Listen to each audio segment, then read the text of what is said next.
Okay, I want to wait a couple of seconds before I begin to speak. As you come in, please hit the like button, ladies and gentlemen.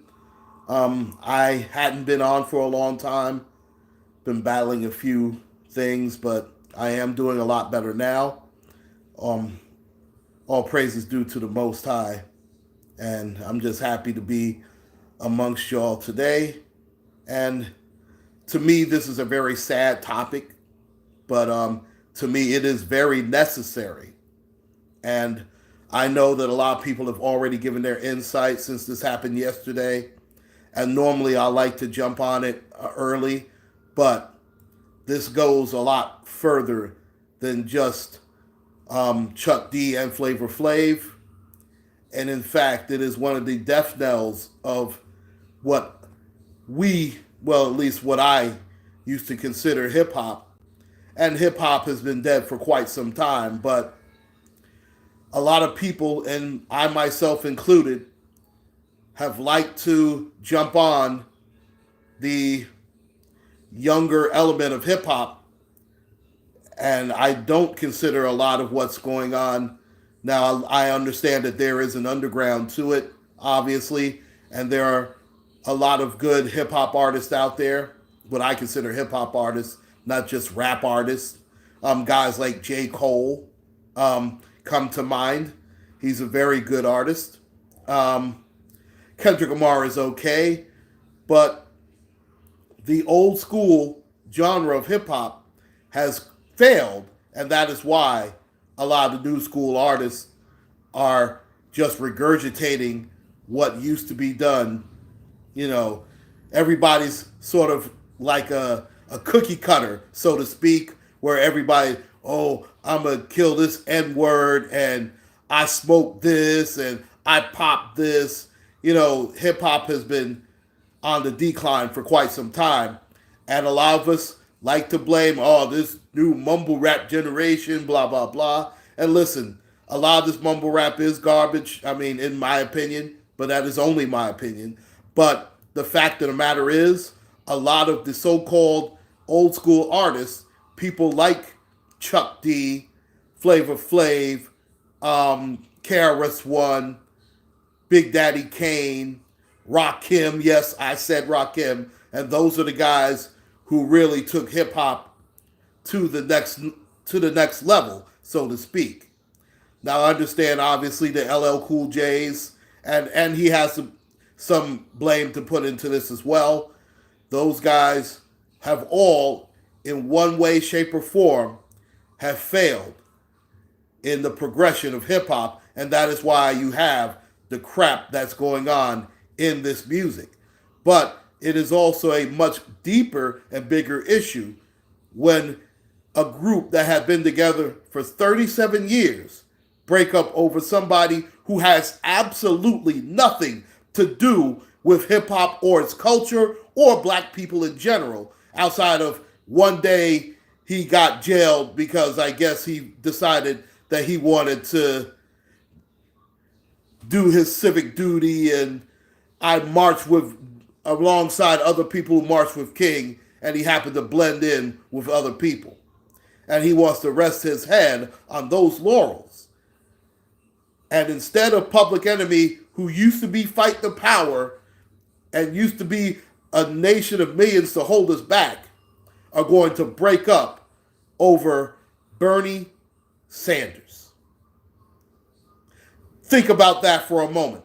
If you're my age, older, or even a little bit younger, think of what Public Enemy used to stand for. And in my opinion, Public Enemy has been dead in the water ever since Professor Griff got fired, okay? But that's another chapter in another book, and I might touch up on that also. But as far as I'm concerned, that's when Public Enemy no longer ceased to exist as the Public Enemy that we know and love. But I'm going to read this excerpt from NBC News when they talked about Flavor Flav being fired from Public Enemy following a fight over the Bernie Sanders rally.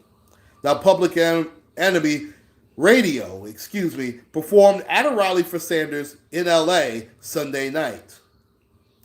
Rappers Chuck D and Flavor Flav have separated, and Public Enemy announced that on Sunday after Flavor Flav sent a cease and desist letter to Senator Bernie Sanders in response to an announcement that group co-founder Chuck D planned to perform under the group's name at a rally for the presidential candidate. Public Enemy and Public Enemy Radio will be moving forward without Flavor Flav, said a statement obtained by NBC News. We thank him for his years of service and wish him well.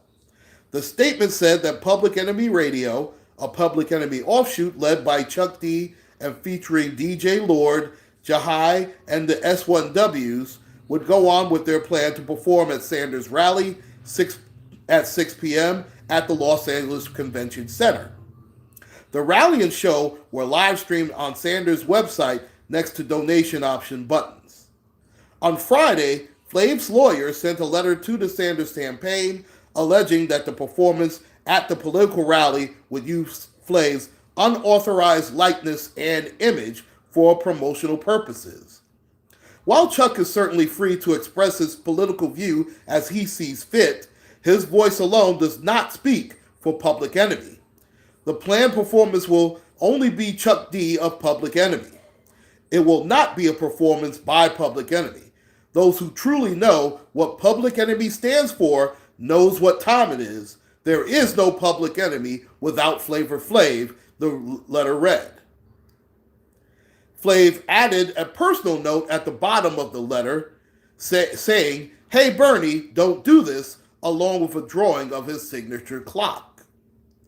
Now, as we know, they are the two founding members of the group. They came to fruition in the early 80s, and I remember when they first came out on Def Jam Records with their first album, Yo, Bum Rush the Show, and I believe that was about 1987. It was either 1986 or 1987 when that came out. I know it was right after, basically, to me, the golden age of hip-hop, which a lot of people will give credit to Rakim, and rightfully so, because he did change everybody's style. But I would like to give it to hip-hop's first dynamic duo, the second dynamic duo, even though Run DMC, in my opinion, is a trio when you add Jam Master Jay. But hip-hop's first dynamic duo were basically Dougie Fresh and Slick Rick. The golden age of hip-hop really began with that single called The Show. And the B-side, of course, Lottie Dottie. But I digress. Now, Flav responded to his firing on his Twitter account Monday. He said, "Mr. Chuck D, are you kidding me right now? Over Bernie Sanders? You want to destroy something that we built over 35 years over politics? All because I don't want to endorse a candidate? I'm very disappointed in you and your decisions right now. I'm not your employee. I'm your partner. You can't fire me. There is no Public Enemy without Flavor Flav. So let's get it right, Chuck," Flav also continued. Now, the letter also goes on to say that Flav has been on suspension since 2016 when he didn't show up for another benefit for Harry Belafonte. Flav had previously missed numerous live gigs, album recording sessions, and photo shoots, and he always chose to party over work. This was the last straw for the group, the letter says. It's time to move on, and everyone wishes Flavor well. The letter was signed by Chuck D, James Bond, DJ Lord, Pop Diesel, and Jahai. Now, Chuck D had ripped into Flavor Flav on Sunday. Yeah, that was one of my favorites, My Uzi Weighs a Ton, and I believe that was on the Bum Rush the Show album. Chuck D had ripped into Flav on Sunday saying, "It's not about Bernie with Flav. He doesn't know the difference between Barry Sanders or Bernie Sanders." Man, that's disrespectful. Chuck D said he's thrown his support behind Sanders because, quote unquote, his dad passing in 2016 and granddaughter Being born automatically put healthcare and childcare at the top of my brain. Later on that Sunday, Chuck D continued to criticize Flavor Flav, especially on his Twitter account and more subtly on Instagram. It's no longer tolerable just to pontificate and not do blank. People gotta realize whoever they vote for isn't going to be Jesus, Chuck D wrote in an Instagram post. Spoke Bernie Sanders rally with Enemy Radio. If there was a bag, Flav would have been there front and center. He will not do free benefit shows. Sued me in court the first time I let him back in. His ambulance lawyer sued me again Friday. That's what he wrote on Sunday. Now, in the 2017 lawsuit, Flav accused Chuck D and two of his businesses of withholding Public Enemy royalties and merchandising revenue from him. I guess his business partners is what they tried to say there. Now, Flav said in his tweets Monday that he hadn't sued Chuck D again. I didn't sue you on Friday. I asked the Bernie Sanders campaign to correct the misleading marketing, he said. Flav also addressed Chuck D's recent insistence that he should be in rehab. I'm not on drugs like you're saying and have been clean for 10 years. I have battled addiction before, and like millions of other Americans, I know the massive toll it takes, Flav wrote. Chuck, you know better to lie about stuff like that. And I cleaned it up. He did not say stuff, as we know. And that was Flavor Flav. That particular thing that I read from was from NBC News. Now, I'm just going to break down my opinion of this. To be honest, there are no winners, only losers. The first loser, I have to say, is Chuck D. Chuck D basically ripped the fabric out of a brand that had been going 35 plus years strong over Bernie Sanders, a guy who's not going to win this presidency. Trust me. The New York Knicks have a better chance of winning the NBA title than Bernie Sanders winning this election. Okay? Bernie Sanders does not truly represent our people.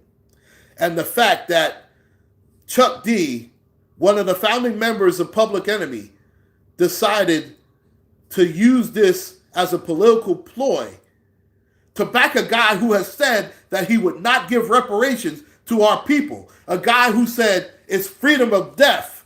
We ought to fight the powers that be. He is an absolute stone cold hypocrite as far as I'm concerned. The second loser, I hate to say it, is Flavor Flav.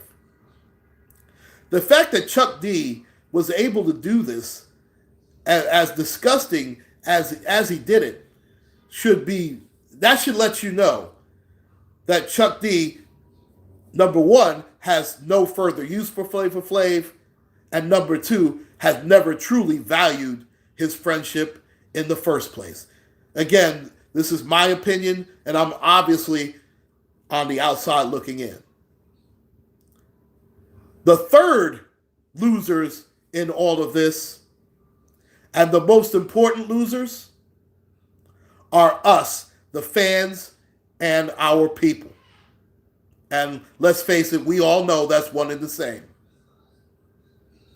The fact that they were able to do this as public as they've made it, and this is not the first time, is an absolute joke and lets you know that Public Enemy has not truly been Public Enemy ever since they fired Professor Griff back in the early 90s when he spoke out against the Jews in Hollywood. Now, I forgot the actual quote, but they did fire him. Now, they brought him back years later, but Professor Griff soon again left the group. And the group, as far as I'm concerned, has never been the same. We all know that Public Enemy has not really been in the public eye since, I'll say, what's that movie with Denzel Washington? Denzel Washington and Ray Allen. He Got Game. That's the last time the Public Enemy truly has been in the public eye, so to speak. But this is a very sad day for hip-hop and for this group because they've become a caricature of themselves. You cannot talk about fighting the powers that be and then hold a rally for a lifelong politician like Bernie Sanders. That's not fighting the power. That's getting along to get along, which is exactly what Public Enemy is supposed to be against. So, as far as I'm concerned, Public Enemy is null and void. But, unfortunately, that has been par for the course when it comes to old school hip hop today. And another case in point, excuse me, ladies and gentlemen.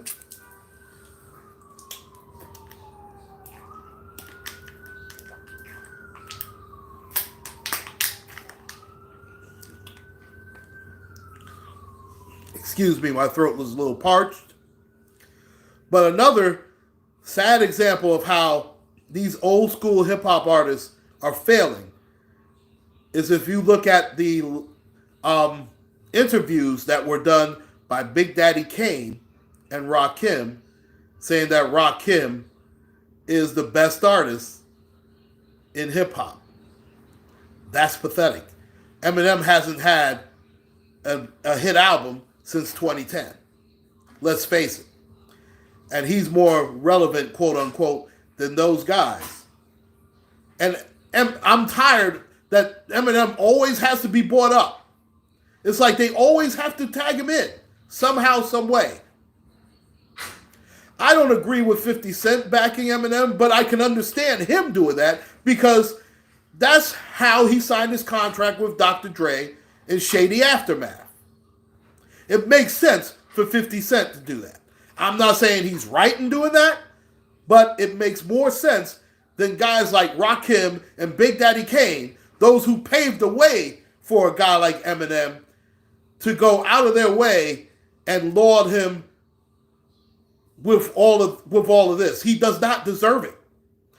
Eminem is a so-so rapper. He's not a great rapper. He's not on Big Daddy Kane's circumference. He's certainly not on Rakim's. He's not on KRS-One's. I can think of at least 50 rappers that are better than Eminem. But the fact that they have to keep his name in their mouths, why are they doing this? To stay relevant? Their places in hip-hop history are more than secured. They don't need to do this. But unfortunately, it's another example of getting along just to get along. How has that worked out for us as a people? Okay, I guess we know the answer to that. It hasn't. And unfortunately, it's not going to work out for them now. So, in parting, needless to say, I am extremely disappointed. Once again, in old school hip hop. And in those men, especially Big Daddy Kane, Rakim, and of course, Chuck D and Flavor Flav. Please like, share, and subscribe, ladies and gentlemen. My name is Claude White. Take care, and God bless.